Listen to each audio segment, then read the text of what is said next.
बिस्मिल्लाहिर्रहमानिर्रहीम अस्सलाम वालेकुम। की हाल है भैन भाई? अल्लाह पाक तुहानू खुश रखे, सलामत रखे ते हसदा वसदा रखे। जेह्ड़े परदेस च भैन भाई ने अल्लाह पाक उन्होंने अपनी हिफ्ज़ अमान च रखे।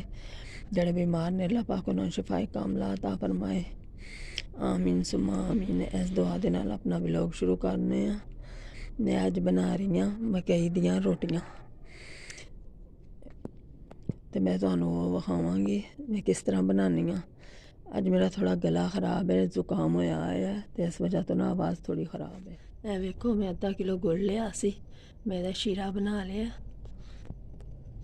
हुण असीं आटा गुन्नना। गुड़ च बहुत ज़्यादा मिट्टी वगैरह होंदी है तो इसलिए ना इस शीरे नूं अच्छी तरह छानांगे, छान के तो फिर असीं आटा इच मिलावांगे। 1 किलो मकई दा आटा लिया तो अद्धा किलो गुड़ लिया सी तो मैं शीरा बना लिया। हुण इहनूं छान लैंदे क्योंकि मिट्टी वगैरह निकल जाए।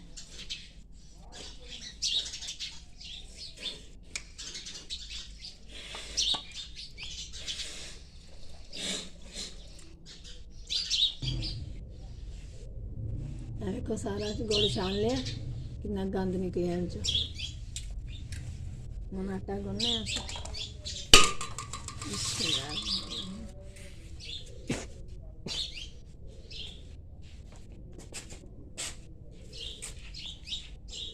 वेखांगे जिन्नी सानू जरूरत होएगी उन्ना असीं पा लांगे।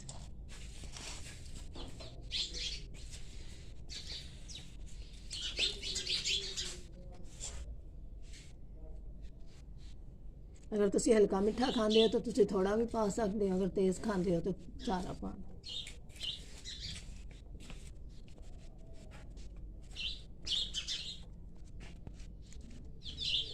जेड़ा शीरा बनाया सी मैं सारा पा लिया सी इहदे च।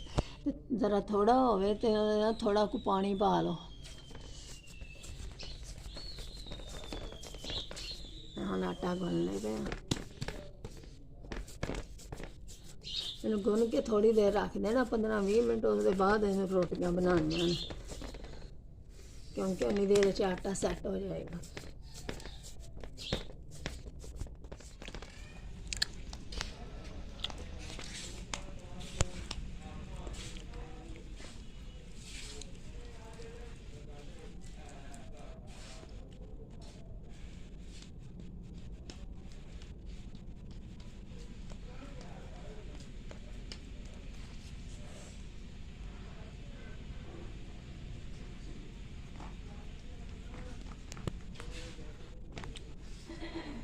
इन्हूं इस तरह वधा लांगे रोटी नूं असीं।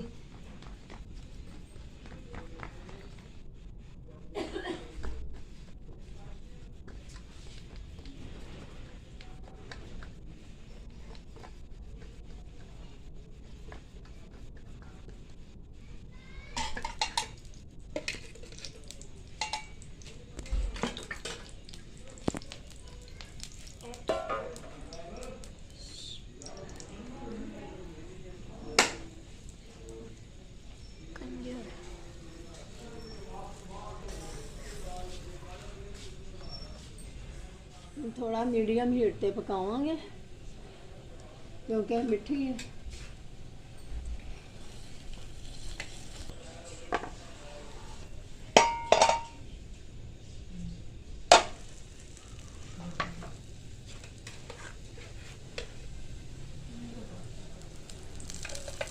इस ते घ्यो थोड़ा ज़्यादा लाना पैंदा ते फिर अच्छी रोटी बनदी मज़े की।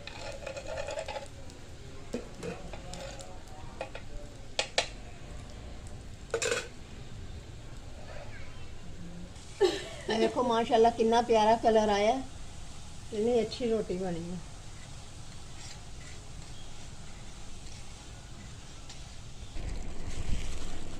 है। गरम गरम रोटी है ते असीं मक्खन लावांगे, बहुत मज़ा आएगा। तुसीं भी इस तरह बनाना, रोटी ट्राई करना, बहुत मज़े की बनती है। मिठी रोटी गुड़ वाली मकई दे आटे दी। अगर तुहानू वीडियो पसंद आए तो वीडियो नू लाइक करना, चैनल नू सबसक्राइब करना तो ज़्यादा अच्छे अच्छे कमेंट करना तो वीडियो नू शेयर करना। ए वेखो नाल दही रखे, नाल मक्खन लाया, बहुत मज़ा आएगा। हुण वीडियो ख़त्म करने। अल्लाह हाफिज़।